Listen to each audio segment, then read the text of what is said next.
자, 여러분 고개 드시고 반갑습니다. 예, 교재는 여러분 149페이지입니다. 기본서 149페이지에 등록면허세 우리 부가징수 볼 차례입니다.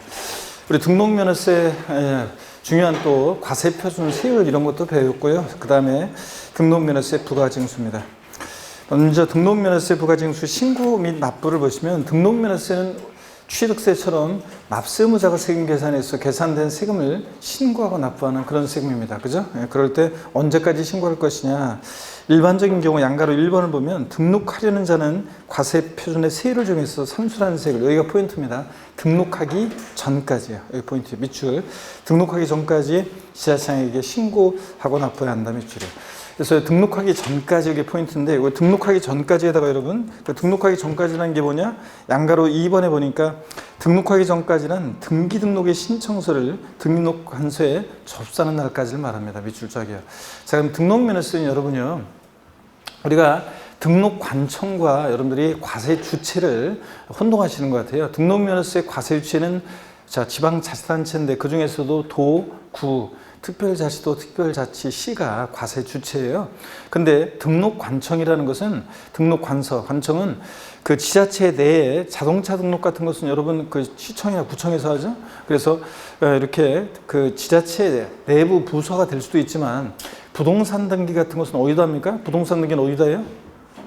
아이고, 여러분 부동산 등기 어디서 합니까? 등기소예요, 등기소. 그러니까 등기소가 등록관청이 되는 거예요. 부동산 등기할 때는. 그러니까 우리가 지방자치단체에 등록면허세를 내고 영수증 첨부해서 등록관서, 등기소를 가야 한다 그런 얘기입니다. 등록면허세는 그런 세금이에요. 그럴 때 언제까지 우리가 신고 납부를 하냐 그러면 등기등록관서에 접수하는 날까지. 그러니까 그 등기소에 접수하는 날까지, 그 전까지는 말 그대로 지자체 등록면허세를 내라 그런 얘기입니다. 또 그 다음에 그 등록하기 전까지, 여러분 거기 등록하기 전까지에다가 돼지꼬리 땡냐에서 뭐라고 써놓냐면, 이 등록하기 전까지라는 것은 자, 상속증여 포함해서 등록하기 전까지, 등록하기 전까지에다가 여러분들이 뭐라고 했냐면 상속증여 포함 이렇게 써놓으세요. 상속증여를 포함해서 등록면허세는 등록하기 전까지 신고 납부합니다. 자, 기본서 149페이지에. 그래서요, 취득세는 취득일로부터 60일 내 신고 납부합니다. 그죠? 근데 등록면허세는 기간이 없어요. 등록하기 전까지요. 취득세는 상속으로 취득한 자산은 상속 개시일이 속하는 달의 말일로부터 몇 개월? 6개월 내 신고 납부. 근데 외국에 주소를 둔 상속인이 있으면 9개월 내 신고 납부. 그랬죠? 근데 등록면허세는 상속 중에 포함해서 그냥 등록하기 전까지입니다. 근데 왜 기간이 없냐고 등록면허세는 기간을 둘 필요가 없는 것이, 취득세는 기간을 안 두면 시간이 흐를수록 흐지부지 조세를 포탈할 수 있지만 등록면허세는 자, 마음 급한 사람이 오게 돼 있어요. 저당권 설정 등기요. 돈 빌려주고 돈 떼일까봐 마음 급한 사람이 저당권 설정 등기하러 오게 돼 있어요. 안 오면은 뭐 자기만 손해고. 그 다음에 저당권 말소 등기요. 돈 갚아가지고 등기부 깨끗하게 하고 싶은 사람이 빨리 오게 돼 있잖아요. 그래서 전세권 설정 등기, 전세금 떼일까봐 마음 급한 사람이 빨리 오게 돼 있어요. 그러니까 이런 것들은 등록면허세는 원칙적으로 기간을 정할 필요가 없습니다. 그냥 등록하려는 사람이 자, 지자체에 등록면허세를 내고 영수증 첨부해서 등기소에 오면 되는 거예요, 여러분. 자, 그렇기 때문에 등록면허세는 등록하기 전까지입니다. 그럼 시험용이니까 우리는 항상, 그리고 수험생은 항상 시험용 공부를 대비해서 시험용 공부를 해야 돼요. 자, 그럼 보세요. 시험에서는 어떻게 나오냐? 이걸 어떻게 바꾸겠어요? 부동산 등기 시 등록면허세는 부동산 취득일로부터 60일 내 신고 납부한다. X입니다. 자, 부동산 취득일부터 60일이 아니라 언제까지? 등록하기 전까지입니다. 상속을 원인으로 등기할 때 등록면허세는 상속 개시일이 속하는 달의 말일로부터 6개월 내 신고 납부한다. X입니다. 언제까지? 등록하기 전까지입니다. 등록관서에 접수하는 날까지 지자체에 등록면허세를 내고 등기소에 와야 한다 그런 얘기입니다, 여러분. 그래서 과세 주체하고 등기, 등록관서, 등록관청을 여러분들이 구별하시고요. 자, 그 다음에 2번을 보겠습니다. 등기 등록한 후 중과 대상으로 변경된 경우. 이게 어떤 거냐면 요 2번에다가 여러분이 자, 제목을 달아놓는데 추가 신고 납부. 이것은 추가 신고 납부에 관한 거예요. 추가 신고 납부. 이렇게 제목을 달아놓습니다. 추가 신고 납부인데요. 취득세에서 봤던 거예요. 취득세 추가 신고 납부는 취득 후 중과 대상이 되거나 취득 후 처음에 비과세가 감면 대상이 있다가 취득 후 과세 추징 대상이 되면 그 중과 대상이 된 날 사유 발생이 몇 시에요? 60일 내에 신고 납부했습니다. 예? 여러분들 다 까먹었겠지만, 자, 다시 보세요. 그래서 등록면허세 등기 등록한 후 중과 대상으로 변경된 경우 보세요. 등록면허세 과세물건을 등록한 후에 해당 과세물건이 중과 대상이 됐을 때는 밑줄입니다. 여기부터 다음에 그 기산일로부터 60일 이내 밑줄이고 동그라미 1번이요. 이게 30일이었다가 작년에 60일로 바뀐 거예요. 자, 그 다음에 중과세율 중에서 산출한 세에서 이미 납부한 세, 표준세율로 세금 낸 거 공제해줘야죠. 그랬을 때 가산세 포함한 금액, 제외한 금액, 제외, 가산세 제외 밑줄이고 동그라미 니은 번이요. 항상 여러분 우리가 포함 제외 나오는 세법은 항상 포함인지 제외인지 꼭 확인하셔야 돼요. 자, 가산세 제외한 금액입니다. 포함으로 바꿔요. 그 다음에 공제한 금액을 세고 해서 납세지구 하나를 지자청에게, 자, 또 여기 밑줄이에요. 신고하고 납부해야 한다 밑줄입니다. 신고하고 납부해야 한다. 그리고 동그라미 3번입니다. 무슨 소리가 들리는 것 같아요? 자, 그래서 60일 확인하고 그 다음에 가산세 제외 확인하고 신고 납부 여러분 확인합니다. 그 다음에 그 다음에 정하는 날이 있죠. 기산일, 양가로 1번, 2번 이런 건 모르셔도 돼요. 참고적으로 보시는 거 넘어갑니다. 그 다음에 또 어딜 보시냐면 150페이지 보시니까요. 3번 있잖아요. 이 3번도 역시 똑같이 제목을 달아놔요. 추가 신고 납부예요. 자, 그래서 취득세처럼 또 아까 봤던 것처럼 추가 신고 납부 3번도 여러분이 그 3번에다가 추가 신고 납부 제목 달아놓습니다. 그리고 볼게요. 비과세, 처음에는 비과세 과세면적 경감 대상이었어요. 등록 당시엔. 그랬다가 이게 등록한 후에 중과 대상이 된 경우요. 지방세법 또는 다른 법령에 따라서 등록면허세를 비과세 과세면적 경감받은 후에 해당 과세물건이 등록면허세 부과 대상, 추징 대상이 됐을 때는 여기 밑줄입니다. 그 사유 발생일부터 60일 이내 밑줄이고 동그라미 1번. 세율 적용해서 산출한 세, 경감받은 경우에는 이미 납부한 세금 공제 주는데 그 가로또 밑줄이요. 가산세 제외 밑줄이고 동그라미 2번이요. 포함 그러면 틀립니다. 제한 금액을 그 아랫줄 신고 납부해야 한다. 밑줄이고 동그라미 3번입니다. 동그라미 3번이요. 그래서 보통 징수한다 그러면 틀려요. 신고 납부하는 거지. 기산점만 달라진 거지. 요거 보통 징수한다 그러면 틀립니다. 신고 납부입니다. 그러면 자, 추가 신고 납부 나왔다. 그러면 취득세나 등록면허세나 60일 확인하고 가산세 제외 확인하고 신고 납부 요거 확인합니다, 여러분들. 자, 바꾸면 30일로 바꿀 수 있고 가산세 포함으로 바꿀 수 있고 보통 징수한다고 바꿀 수 있습니다. 그 다음에 4번 신고의제 별표시합니다. 이 신고의제가 등록면허세는 결론적인 건데 시험에 여러 번 나왔습니다. 작년에도 지문에 나왔고요. 자, 정답지문 아니었지만 재작년에는 정답지문이었고 그 전에도 몇 번이나 정답으로 나오고 아니면 또 깔려서 나오고 해서 한 6번 정도 나왔습니다. 계속 나오고 있으니까 잘 보셔야 되는데 등록면허세요. 신고 의무를 다하지 아니한 경우에도 쭉 밑줄입니다. 계속 등록면허세 산출세액을 등록하기 전까지 납부했을 때는 신고하고 납부한 것으로 봅니다. 신고한 것으로 의제 보니까 이 경우에 무신고, 과소신고 가산세 부과하지 아니한다 밑줄짝입니다. 그래서 무신고 가산세를 부과한다 아니면 또 깎아준다 이렇게 틀립니다. 어떤 얘기인지 한번 볼까요, 여러분들? 신고 의제 봅니다. 등록면허세 신고 의제라는 것은 이런 거예요. 신고한 것으로 본다는 건데 등록면허세를 신고할 자가 법정 신고 기한 내에 있죠. 등록면허세를 신고할 자가 법정 신고 기한 내에 신고를 안 했어요. 사실 등록면허세는 원래 기간이 없고요. 그냥 등록하기 전까지고 그런데 예외적으로 기간이 있는 경우들을 감안해서 이제 규정이 되어 있는 것들이에요. 법정 신고 기한 내에 신고하지 않았는데 등록면허세를 등록하기 전까지 만약에 납부를 했다. 자, 그러면요. 납부했다 그러면 신고하고 납부한 것으로 봅니다. 여러분 신고한 것으로 봐요. 그래서 신고한 것으로 보니까 무신고, 과소신고 이 신고 관련한 가산세, 무신고, 과소신고 가산세는 적용한다 안 한다? 안 합니다. 근데 시험에서 여러 번 나온 것이 보세요. 법정 등록면허세를 신고할 자가 법정 신고 기한 내에 신고하지 아니한 경우에도 등록하기 전까지 납부하면 등록면허세는 영수증 갖고 오는 게 중요하니까 등록하기 전까지 납부하면 신고하고 납부한 것으로 본다. 맞죠? 이렇게 오른쪽으로 나온 적도 있고 신고하고 납부한 것으로 보지만 무신고 가산세는 적용한다. 이렇게 또 바꿔서 나오고요. 무신고, 과소신고 가산세를 적용하지 않습니다. 신고하지 않았지만 등록하기 전까지 납부하면 신고한 것으로 보기 때문에요. 이해되십니까, 여러분? 그래서 깎아준다고 해도 틀려요. 시험에 여러 번 나왔습니다. 반드시 알아두시고요. 그 다음에 실력 체크 문제를 한번 볼게요, 여러분.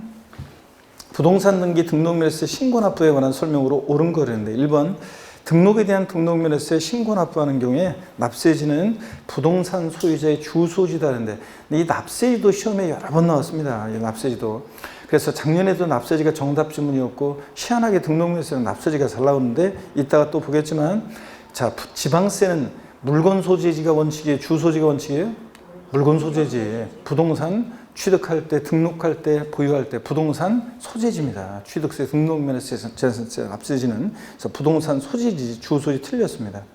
2번 등록에 대한 등록면허세 신고 납부 기한은 해당 부동산 취득일로부터 60일 이내다. 자, 그래요? 아닙니다. 언제 기간 나오면 안 되고 등록면허세는 언제입니까? 등록하기 전까지입니다. 추가 신고 납부 기한 빼놓고는 기간 나오면 안 되고 등록하기 전까지요. 그 다음에 3번이요. 등록에 대한 등록면허세는 등록면허세를 비과세 받은 후 해당 부동산이 등록면허세 추징 대상이 된 경우에는 그 사유 발생일로부터 60일 내에 등록면허세를 신고 납부해야 한다 그랬습니다. 맞습니까, 여러분? 자, 비과세 과세 받았어요? 면제 받았어요? 나중에 이게 부과 대상 추징 대상이 되면 그 사유 발생일부터 며칠? 60일 내. 자, 보통징수에 신고 납부해? 신고 납부합니다. 물론 여기는 가산세 포함 제외는 지금 없지만 어떻든 간에 3번 지문이 맞습니다. 4번 봅니까? 등록에 대한 등록면허세 신고 납부 기한은 해당 부동산 취득일부터 30일 이내다. 아유, 좌우지간 등록면허세는 등록하기 전까지입니다. 기간 나오면 안 되고. 그 다음에 5번 등록에 대한 등록면허세 해당 부동산 소재지 관한 등기소에 신고 납부해야 한다. 요거를 이해 못하는 분들이 계세요. 등기소는 등록관청이에요. 그러니까 과세주체랑 헷갈리면 안 돼요. 등록면허세 과세주체는 누구라고요? 지방자치단체, 도, 구, 특별자치도 특별자치시요. 그래서 이 지방자치단체에 신고 납부해야 되는 거지. 특히 그러니까 시장군수구청장, 이 시군구에 그래서 도세징수 위임규정에 따라서 도는 시군구가 위임징수라고 합니다. 어떻든 간에 이 등기소 틀렸습니다. 그래서 지방자치단체에 신고 납부해야지 등기소는 등록관청이에요. 법원 관할이잖아요, 여러분들. 자, 그래서 틀렸습니다. 지방자치단체에 신고 납부해야 되고요. 151페이지입니다. 부족세액의 추징 및 가산세. 등록면허세는 원칙 기간이 없지만 등록하기 전까지 기간이 없지만 기간이 있는 경우를 상정해서 가산세에 관한 규정을 준용하고 있어요. 자, 그래서 지방세 기본법의 어떤 그 규정을 준용하고 있는데 무신고, 과소신고, 가산세 부과자, 등록면허세 납세무자가 신고 또는 납부물을 다하지 않으면 산출세액 또는 부족세액에 지방세 기본법에 규정하는 가산세를 합한 금액을 세고를 해서 보통징수 방법으로 징수합니다. 가산세부터는 항상 보통징수로 징수되죠? 고의소가 발부되잖아요. 자, 신고나 불성실하면 가산세 정되고 과세권자 다시 계산한 세금에다 합해가지고 납세 고의소가 발부되니까 가산세부터는 뭐라고요? 보통징수입니다. 자, 고의소가 발부되는 방식, 보통징수.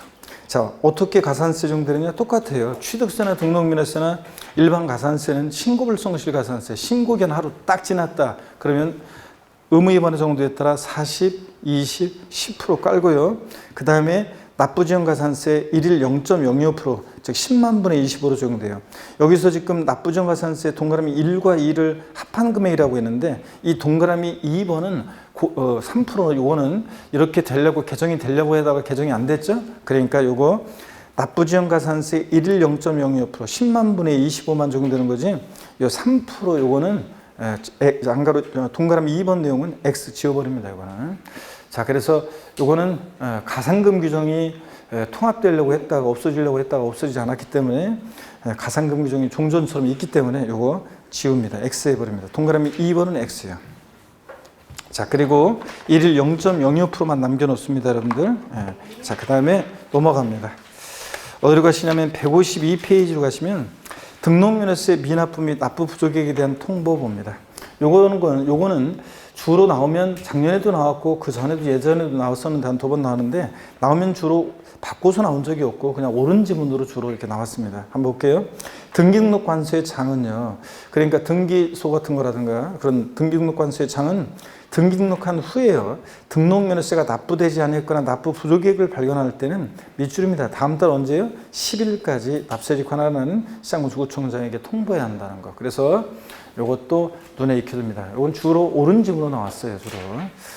뭐 굳이 바꾼다 그러면 다음 달 10일까지 이 부분을 바꿀 수 있는데 되게 옳은 지문으로 나왔다는 거. 눈에 익혀두시면 되고 개념 플러스 특별징수는 뭐 여러분들이 참고적으로 보시는 거 저를 보세요. 여러분 제목만 하시면 되는데 우리가 지방세에서 징수에 편의가 있는 자로 하여금 세금을 징수해서 납부하게 할 때, 징수 편의가 있는 자가 세금을 징수해서 납부하게 할 때, 지방세에서는 특별징수, 국세에서 뭐라고요?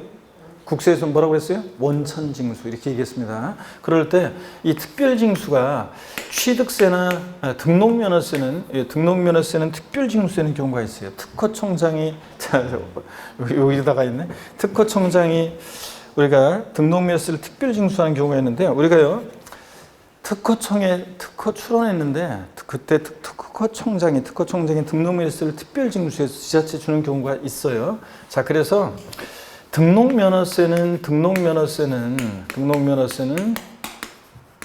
특별징수 되는 경우가 예외적으로 있어요. 예외적으로 적용되는 경우가 있는데, 근데 자, 취득세, 재산세는 특별징수되는 경우가 없습니다. 취득세하고 재산세는 특별징수되는 경우가 있다 없다? 없다는 거. 요것 정도 알아두면 됩니다. 그래서 등록면허세는 특별징수되는 경우가 있지만 예외적으로요. 어떤 수강생분은 아니 등록면허세는 신고납부하는 세금 아닌가요? 맞아요. 등록면허세는 원칙 신고납부, 가산세부터는 예외적으로 보통징수입니다. 근데 다만 이렇게 특별히, 그러니까 특별징수니까 내가 그래서 그 수강생분한테 그러니까 특별히 그냥 특별징수되는 경우도 있다라고 생각하라고 했는데, 그래서 이건 예외적으로 이제 특별징수되는 경우가 있다는 거예요. 자, 그래서 있다는 거고, 원칙은 신고납부하는 세금입니다. 자, 그러면 계속 이어서 보시면요. 그래서 특별징수되는 경우 있다는 것만 알고 지나가면 되고, 부가세 보겠습니다. 우리가 등록면허세 납세문자는 등록면허세만 내는 게 아니라 법에 정해진 부가세를 함께 신고납부하는데, 납부세액이 있는 경우에는 그 지방기획세가 등록면허세액이 20% 부과돼요. 그래서 등록면허세 내실 때 등록면허세 10만 원이면 2만 원의 지방기획세 같이 내는 거예요. 근데 감면받은 게 있을 때는 등록면허세를 감면받은 게 있다 그러면 자, 지방기획세도 부과되고 감면세액 20%로 농어촌 특별세도 또 부과됩니다.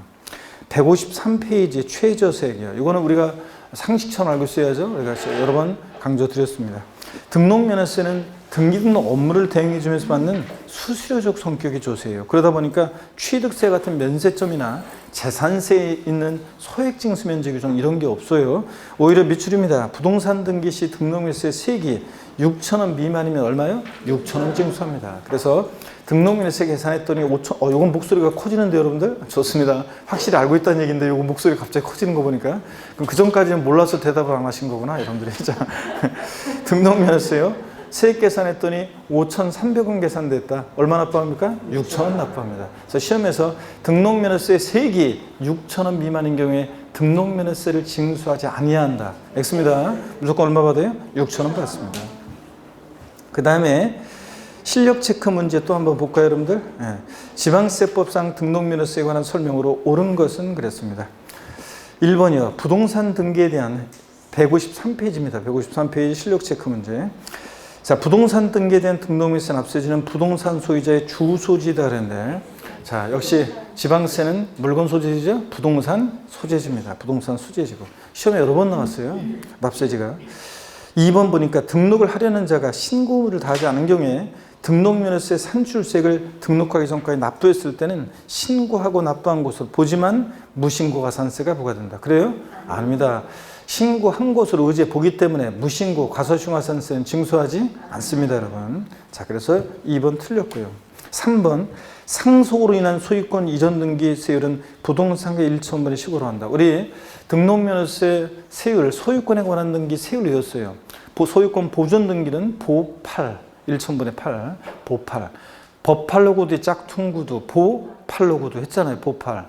자, 그 다음에 유상으로 인한 소유권 이전 등기는 유십, 20. 취득세 표준세를 외운 거에 무조건 뒤에 거라고 그랬죠? 등기명만 받는 거라. 유십, 20. 1,000분의 20. 그 다음에 무상으로 인한 소유권 이전 등기는 무동의 8, 1호. 1,000분의 15. 상속으로 인한 소유권 이전 등기 어떻게 외웠어요? 상, 3, 8. 무조건 뒤에 거 1,000분의 8. 상, 3, 8입니다. 1,000분의 8이 돼야 되고요. 여러분 다시 소유권 보존 등기는 보, 8. 자, 유상으로 인한 소유권 이전 등기는 유십, 20. 그 다음에 무상으로 인한 소유권 이전 등기는 무동의 8, 1호. 상속으로 인한 소유권 이전 등기는 상삼, 8. 자, 그래서 1,000분의 8이 돼야 됩니다. 그래서 3번 요거 틀렸고요. 4번 부동산 등기하려는 자는 과세편에 세율을 정해서 산출한 세액을 언제까지요? 등기하기 전까지 납세 권한을 지자청에게 신고 납부해야 한다. 맞잖아요, 여러분들. 기간 없고, 원래 기간 나오면 안 되고, 등록일세 언제까지? 등록하기 전까지입니다. 등록에는 등기 포함되어 있고, 그래서 같은 의미로 생각하시면 됩니다. 맞습니다. 5번 보면, 대도시 바깥에 있는 법인의 본점이나 주사무소를 대도시로 전입함에 따른 등기는 법인 등기에 대한 그 표준세율의 100분의 200을 적용한다는데, 우리 취득세하고 등록면허세에서 대도시 내 중과세를 비교해 드렸어요. 취득세는 대도시 내에서 법인 설립하거나 지정분사무소 설치하거나 전입하면서 대도시 내에 있는 부동산을 취득할 때 취득세는 중과세를 내는데, 등록면허세는 대도시 내에서 법인 설립 등기, 지정분사무소 설치 등기, 전입 등기만 할 때 중과세입니다. 그럴 때 중과세율은 취득세는 대도시 내 중과세 나왔다. 표준세율의 3배한 세율에서 중과 기준세율의 2배를 뺀 세율로 중과세했습니다. 근데 등록면허세는 간단하게 표준세율 몇 배? 3배로 중과세한다고 그랬습니다, 여러분. 2주 전에 한 거라 다 까먹었구만. 그래, 중간에 한 번씩은 빠르게 한번 인강을 돌려볼 필요가 있는데, 표준세율이 몇 배예요? 3배입니다. 등록면허세는 간단하게 표준세율의 3배예요. 그래서 이거 앞에서 등록면허세 대도시는 중과세 할 때 제가 비교해 드렸습니다. 자, 그래서 100분의 300이고 넘어갑니다. 또 154페이지 2번 문제도 한번 풀어볼까요? 지방세법상 등록면허세에 관한 설명으로 틀린 거 그랬습니다. 1번 부동산 등기에 대한 등록면허세 납세지는 부동산 소재지다. 희한하게 등록면허세는 납세지가 지문에 잘 나왔죠? 그렇잖아요, 지금. 31회 때도 정답 지문으로 나왔고. 자, 그래서 부동산 등기는 부동산 소재지. 맞죠, 여러분? 2번 등록을 하려는 자가 법정 신고기한까지 등록면허세 산출세액을 신고하지 않은 경우로서 등록하기 전까지 그 산출세액을 납부한 때에도 지방세 기본법에 따른 무신고 가산세가 부과된다.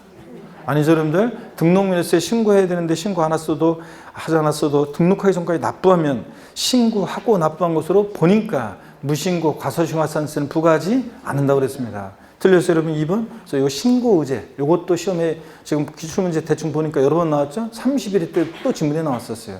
그러니까 1번하고 2번, 납세지하고 신고 의제는 시험에 여러 번 나왔다는 거예요, 여러분. 그래서 2번이 정답입니다. 3번이요. 등기 담당 공무원의 착오로 인한 지번의 오기에 대한 경정 등기에 대해서는 등록면허세 부과하지 않는다. 등기관이 자기가 잘못 써놓고서 아차 실수했네, 고치고. 나하고 관계없죠? 당연히 비과세입니다. 그래서 등기 등록 담당 공무원의 착오라든가 단순한 표시 변경 경정 등록은 비과세고. 4번입니다. 4번은 주로 그냥 옳은 지문으로 주로 나왔다고 그랬어요. 채권 금액으로 과세를 정하는 경우에 일정한 채권 금액이 없을 때는 채권의 목적이 된 것에 가액 또는 처분자의 목적이 된 금액을 그 채권 금액으로 본다. 그래서 이거는 근저당권 설정 등기할 때 근저당권은 확정된 채권 금액은 없는데 뭐가 있어요? 채권 최고액이 있다고 그랬잖아요. 처분제한의 목적이 된 금액을 채권 금액으로 본다. 그죠? 그래서 이거 맞는 질문이고. 5번 한국은행법, 한국수출입은행법에 따른 은행업을 영위하기 위해서 대도시에서 법인 설립함에 따른 등기한 법인이 그 등기로부터 2년 이내 업종 변경인 업종 추가 없는 때는 등록면허세를 중과세하지 않는다. 우리 등록면허세 대도시 내 중과세는 표준세율에 대도시 내에서 법인 설립 등기 등을 할 때 표준세율의 3배로 중과세한다고 했는데 다만 중과세에 제외되는 경우가 있었어요. 대도시 중과 제외업종이라고 그래가지고 은행업, 유통업, 첨단업종, 사회간접자본 시설업, 의료 이런 것들, 할부금융 이런 것들, 은행이나 병원이나 농산물유통센터나 첨단업종, 사회간접자본 시설업 이런 것들 다 서울에는 못 있게 하고 지방으로 내려보내고 그러면 안 된다고 그랬죠? 그래서 이런 거 중과세 한다? 안 합니다. 은행. 그래서 등록면허세에서 대도시에 중과세 나오면 이걸 중과세 해야 되는지 안 해야 되는지를 생각해 보라고 그랬습니다. 그래서 제가 맨날 법령과 달리 은행업을 맨 마지막에 항상 저 언급했거든요. 제가 항상 몇 가지 찍어서 34개가 있었잖아요. 근데 내가 찍어서 그냥 은행업, 유통업, 첨단업종 이렇게 했는데 은행업 요거 나왔었어요. 자, 30회 시험 때.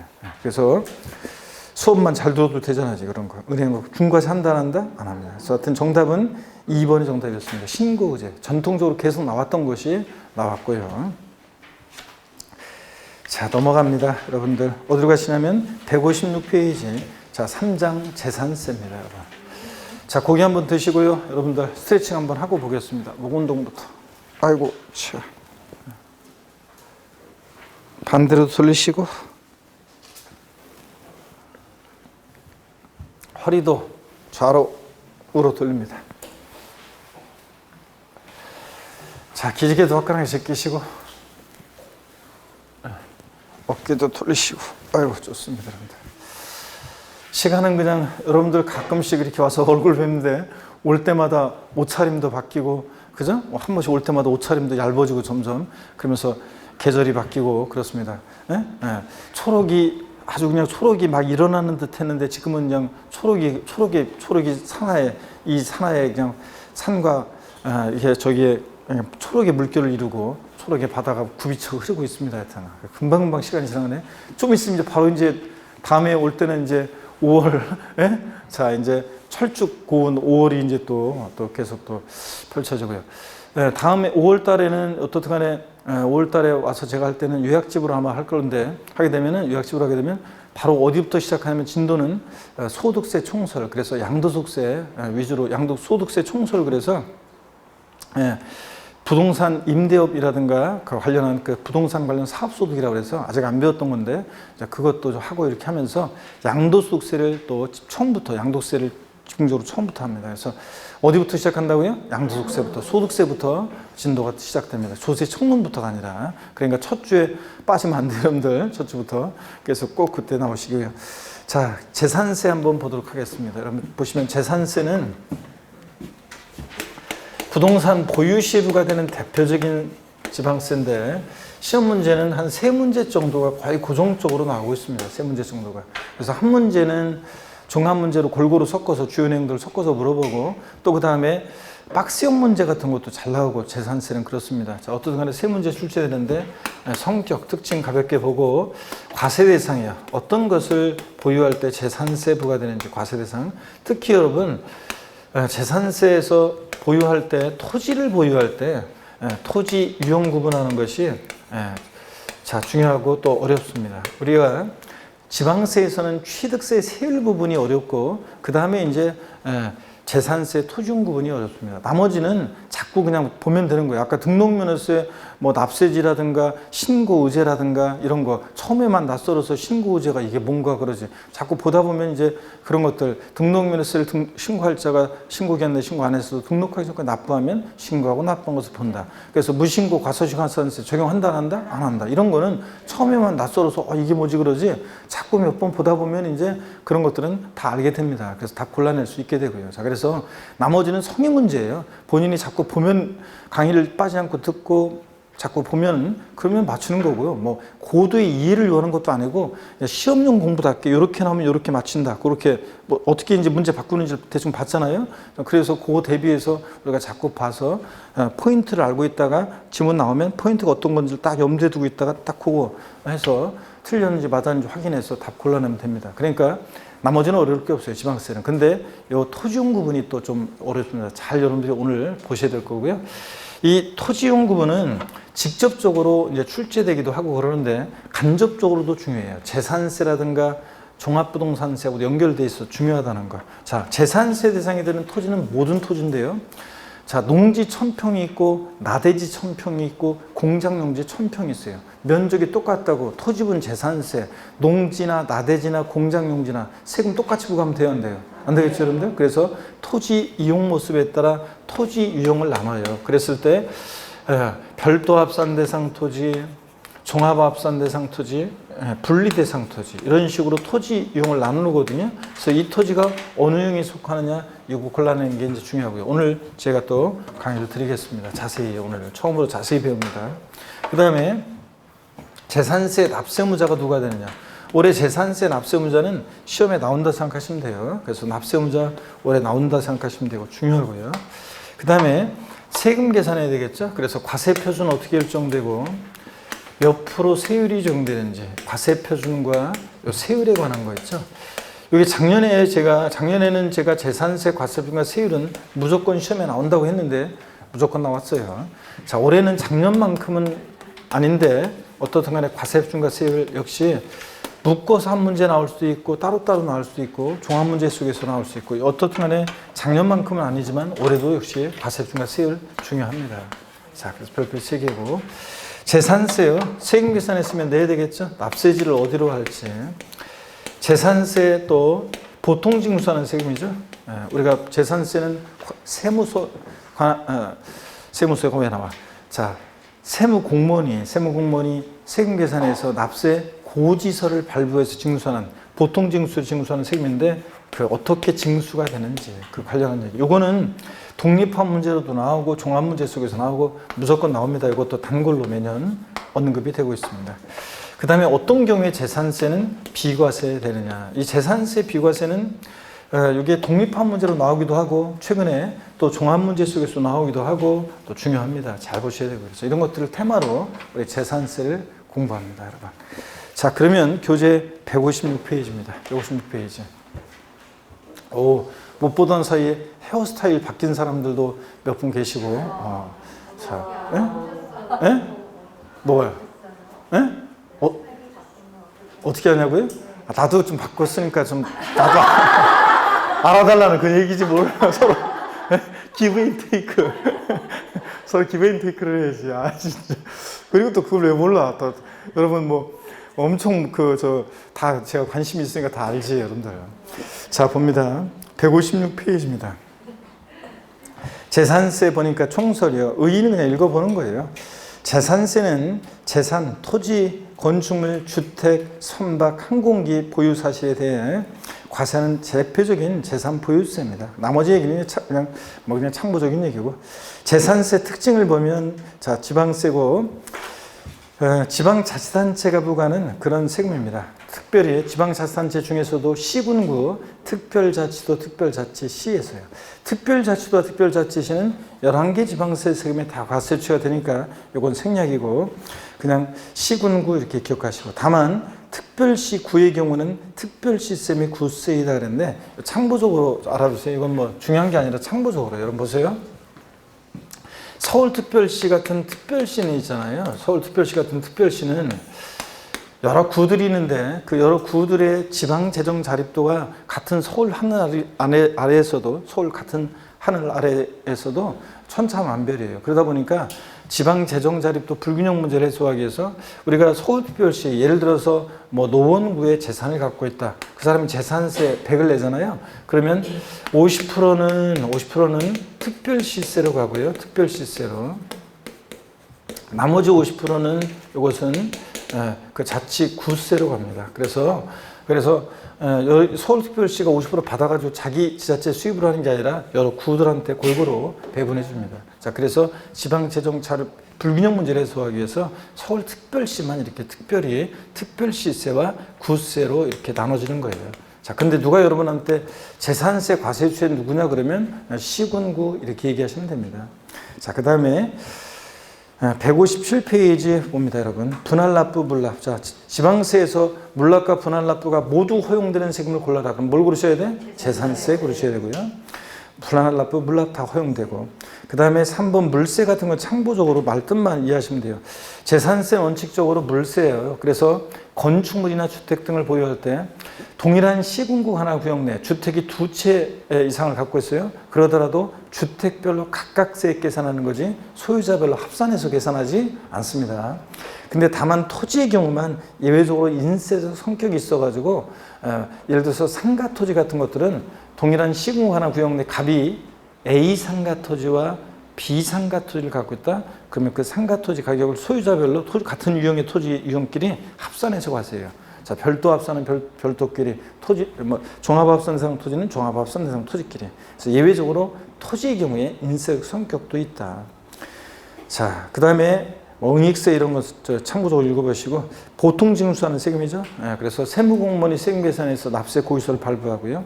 그 다음에 그 고지서가 발부될 때 지방세 납부기 한내 미납부했다. 그러면 어떤 죄를 받는다? 가산금이요. 자, 납세 고지서가 발부될 때 납부기 한내 미납부했을 때 지방세는 가산금이 적용되고요.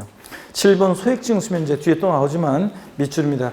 자, 재산세 얼마 안 되는 거 뭐 700원 받으려고 1200원 받으려고 납세 고지서를 보내면 비용이 더 들겠죠? 안 받고 말겠다. 그래서 소액은 징수를 면제하는데 밑줄입니다. 고지서 한 장당 재산세를 징수할 세액이 얼마예요? 2,000원 미만일 때는 징수하지 않습니다. 딱 2,000원이면 징수해야 하네요. 2,000원 징수한다는 거예요. 이런 것들. 사실상 현황에 의한 부과. 이거는 뭐 실질과세원칙상 당연합니다. 자, 대상 물건이 공부상 등재 현황과 사실상 현황에 따르면 무엇에 따라서? 사실상 현황에 따라 부과한다. 이런 거고. 그 다음에 158페이지 넘기시니까 대장과세요. 대장과세란 말은 학자들이 쓰는 말이에요. 재산세 대상의 종류에 따라서 재산세는 지자체장이 과세대장을 비치합니다.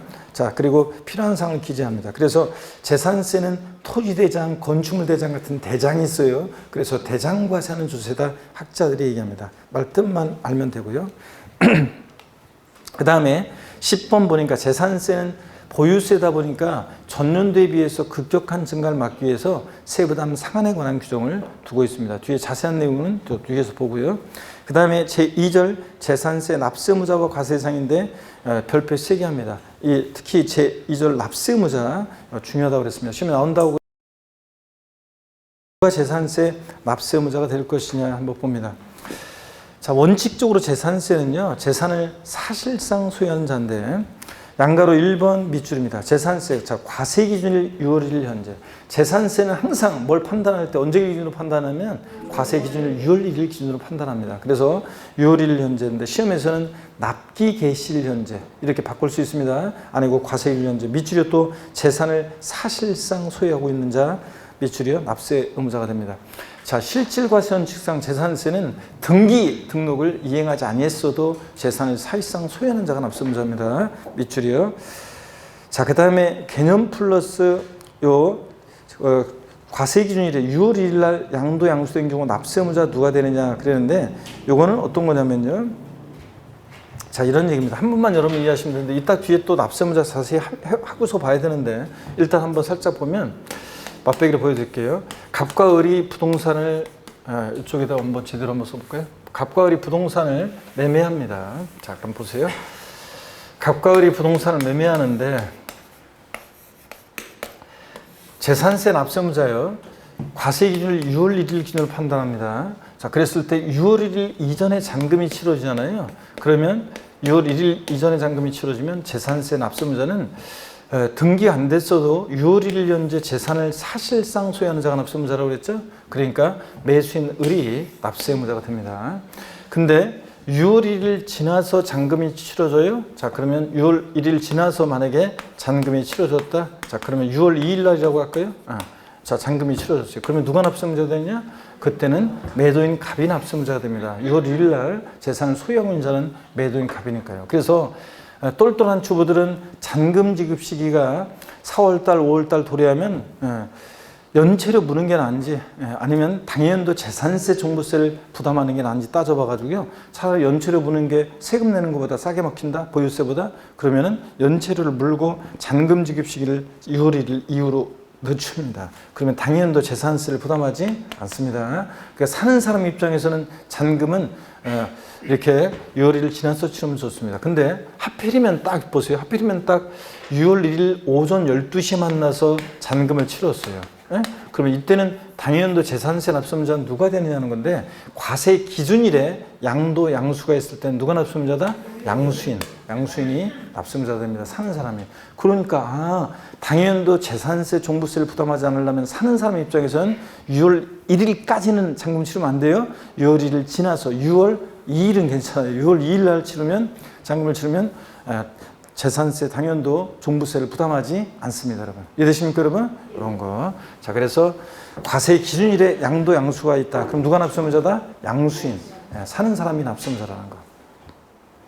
158페이지 양가로 2번 공유재산 보겠습니다. 158페이지입니다. 자, 선수 한 명이 또 부지런하게 또 뛰어왔는데 또 숨 돌릴 시간을 줘야죠, 우리가. 자, 스트레칭 한 번 더 하면서 스트레칭 한 번 더 하면서 목 운동 한번 하면서 158페이지. 자, 아이고, 반대로 돌리시고 허리도 좌로 우로 돌립니다. 자, 기지개도 한번 화끈하게 제끼시면서 여러분. 아이고, 좋습니다. 자, 어디 보시냐면 158페이지 양가로 2번입니다. 재산세 누가 납세의무자 될 것이냐? 공유재산의 경우 봅니다. 여러분, 공유다 그러면 공동소유의 줄임말이죠? 공동소유의 줄임말이고, 그래서 그 지분에 해당한 부분, 자, 지분의 쭉 밑줄입니다. 지분의 표시가 없으면 지분이 균등한 것으로 봐서 그 지분권자가 납세금을 진다. 밑줄자예요. 자, 예를 들어서 여러분요. 예를 들어서 갑지분 60%, 을지분 40%인 공유재산이 있습니다. 자, 누가 재산세 납세의무자가 될 것이냐? 그러면 시험에서는요. 누가 납세의무자가 됩니까? 갑과 을 중에서 지금? 갑과 을 중에서 누가 재산세 납세의무자가 된다? 아, 그렇죠. 둘 다 납세의무자가 됩니다. 즉, 보세요. 공유재산은 지분권자가 납세의무자예요. 각자가. 자, 근데 갑은 60% 지분에 대해서 을은 40% 지분에 대해서 지금 재산세 계산에서 나오면 그것에 60%는 갑이, 40%는 을이 재산세를 부담할 의무가 있습니다. 근데 시험에서는 바꾸면 어떻게 바꾸느냐? 자, 공유재산의 경우 재산세 납세의무자는 공유자 중에서 지분이 가장 큰 자로 한다. X입니다. 또 지분의 표시가 없다? 그러면 지분이 균등한 것으로 봐서, 지분의 표시가 없으면 지분이 균등한 것으로 봐서 갑과 을 지분권자 각자가 납세의무자가 됩니다. 근데 시험에서는 공유재산의 경우 지분의 표시가 없는 경우에는 공유자 중에서 최연장자로 한다. 아닙니다. 시험에 그렇게 나왔어요. 최연장자 아닙니다. 나이가 제일 많은 사람 아니에요. 또 공유재산의 경우 지분의 표시가 없는 경우에는 지방자치단체장이 지정하는 사람으로 한다. X입니다. 공유재산은 누가 납세의무자? 지분권자입니다. 각자 지분권자. 아무리 꿀수 넘어가면 안 돼요. 지분권자고요. 그 다음에 159페이지 보겠습니다. 양가로 3번이요. 주택의 건물과 부속 토지 소재가 다를 경우 해당 주택에 대한 산출세를 건축물과 부속 토지, 자, 쭉 밑줄입니다. 시가 편익 비율로 안분계산한 부분에 대해서 그 소유자가 납세의무를 진다. 그래서 여기서 포인트는 시가 편익 비율 있죠? 이것을 바꿔서 면적 비율로 바꿀 수 있어요. 그래서 시가 편익 비율을 돼지꼬리 땡야에서 면적 비율 X에 넣으세요. 시가 편익 비율인데 면적 비율로 나눠 계산하면 안분계산에서 그 소유자가 납세 의무를 진다. 이렇게 바꿀 수 있어요. 자, 시가 편익 비율이지 면적 비율은 아니라는 거. 그럼 어떤 얘기인지 한번 보겠습니다, 여러분. 자, 보세요, 여러분들. 자, 어떤 얘기인지 한번 봅니다. 예를 들어서 자, 주택이 있는데 이 주택의 건물과 토지 소유자가 다릅니다. 주택이 있는데 이 주택의 건물과 토지의 소유자가 다릅니다. 자, 주택 소유자는 갑이고 토지 소유자는 을이에요. 그럴 때 주택에 대한 재산세를 계산했어요. 그럼 나온 세액에 대해서 누가 납세의무자 될 것이냐는 건데, 원래 주택은 건물과 토지 공시가격 하나로 평가하고 하나로 과세합니다. 그래서 주택분 재산세 계산도 주택으로 하나로 해가지고 토지 합친 가격으로 하나로 해서 세금 계산돼요. 그런 다음에 이럴 때는 주택의 건물과 토지에 시가편액을, 건물과 토지를 시가편액을 따로따로 한번 구해봐요. 자, 시가편액을 따로따로 구해가지고 그 시가편액 비율에 따라서 시가편액 비율이 만약에 시가편액 비율이 6대 4의 비율이다. 그러면 요 나온 세액의 60%는 토지 소유자 을이, 40%는 주택 소유자 갑이 납세의무자 돼요. 그래가지고 이런 때는 재산세 부과를 각각 따로따로 각각 부과해요. 건축물분에 대한 것으로, 그러니까 주택으로 해가지고 세금을 계산한 다음에 세금을 부과할 때는 이 나온 세액에 대해서 시가편액 비율로 건물과 토지 비율로 나눠가지고 각각 한 다음에 각각 부과합니다. 고지서를. 그래서 이런 얘기입니다. 그래서 각각. 그래서 시험에서 바꾼다 그러면 주택, 건물과 토지 소유자가 다른 경우에 주택에 대한 재산세는 자, 면적 비율로 주택의 건물과 토지 면적 비율로 나누어 그 소유자를 납세의무자로 한다면 틀려요. 시가편액 비율로 나눠서 그 건물과 토지 소유자를 각각 납세의무자로 합니다. 자, 그 다음에 양가로 4번 수탁자가 되는 거예요. 이거 바뀌었죠? 개정됐잖아요, 이거. 자, 누구로 개정됐습니까, 이번에? 위탁자로요. 그래서 이거는 시험에 무조건 나오는 건데, 여러분들이 꼭 잘 봅니다. 그래서 수탁자가 아니라 누구다? 위탁자라는 거. 자, 그래서 제목부터 바꿔요. 그래서 올해 개정이 됐습니다. 그래서 2021년 개정세법 시험에 나옵니다. 나오면 전국의 강의 들은 수험생 다 마칩니다. 누구나 강의하는 사람이 다 강조했을 거니까, 강의하는 사람마다. 그러니까 혼자 틀리면 안 돼요. 그래서 수탁자를 뭐로 바꾼다? 위탁자로 바꾸고, 동그라미 1번 봅니다. 신탁법에 따라서 수탁자 명의로 등기등록된 신탁재산은 자 누가 납세의무자가 되느냐? 거기 위탁자별로 구분된 재산에 대해서는 이것도 지워야 돼요. 사실은 위탁자로 구분된 재산에 대해서 이거 지우고 그냥 누가 납세의무자? 위탁자. 수탁자를 또 뭐로 바꿔요? 위탁자로 바꿉니다. 그래서 위탁자가 납세의무를 진다. 자, 그 다음에 이렇게 해놓고요. 그 다음에 이 경우 여기 좀 들어가는 말이 더 있는데 나중에 여러분들이 이것은 제가 이제 집필하는 어떤 뭐 파이널 뭐 어떤 자료라든가 어떤 뭐 그런 거에 보면 이제 다 위에 반영이 돼서 들어갈 거고요. 어떻든 간에 신탁법에서 신탁한 재산 누가 납세의무자냐? 위탁자입니다. 위탁자고 그 다음에 위탁자고요. 그 보충 자료를 좀 내긴 내야 되겠구나 여러분들. 나중에 제가 여러분들 그 시험에 꼭 나오는 개정세법에서 시험에서 의미가 있는 개정 내용들은 나중에 자료로 정리해서 여러분께 다 또 한번 정리해 드릴 시간이 있을 거죠. 자료를 배부할 시간이 있을 것이고요. 자, 그때가 있을 거고 그때 다 또 해드립니다. 또 자, 제가 나중에 정리해 드릴게요. 또 하여튼 여기서 어떤 게 좀 빠져 있냐면 사실은 저를 한번 말 그냥 들어보세요. 어떤 게 있냐면 신탁재산 위탁자 수탁자였다가 위탁자로가 납세의무자 되는 거 바뀌면서 이런 게 있어요. 이런 게 신설이 되는데 어떤 규정이 신설이 됐냐면 만약에 자 제목만 한번 그러면 적어볼까요? 제목만 신탁재산에 신탁재산의 수탁자의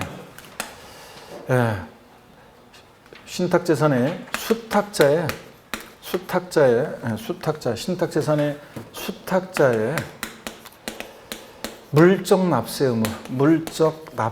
의무 그래가지고요. 물적 납세 의무.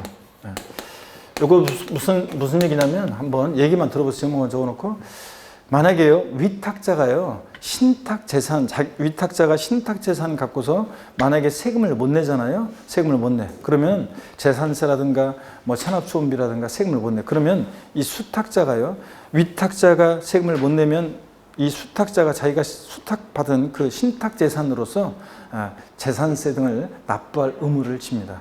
그러니까 위탁자가 납세의무자잖아요. 근데 위탁자가 세금을 못 내. 자, 그러면 수탁자가 그 자기가 신탁받은 그 신탁재산으로서 위탁자의 세금을 납부할 의무가 있다. 이런 규정이 신설이 됐어요. 자, 그래서 같이 딸려 나오는 건데 세트처럼. 근데 이게 우리 교재에 지금 반영이 안 돼 있는데 어떠든 간에 여러분들 나중에 이제 요거에 대해서 또 다시 또 자세히 보게 되고 문제도 보게 될 기회가 있을 겁니다. 그래서 여러분들 자, 요약집에는 뭐 반영이 돼서 나오겠죠. 그래서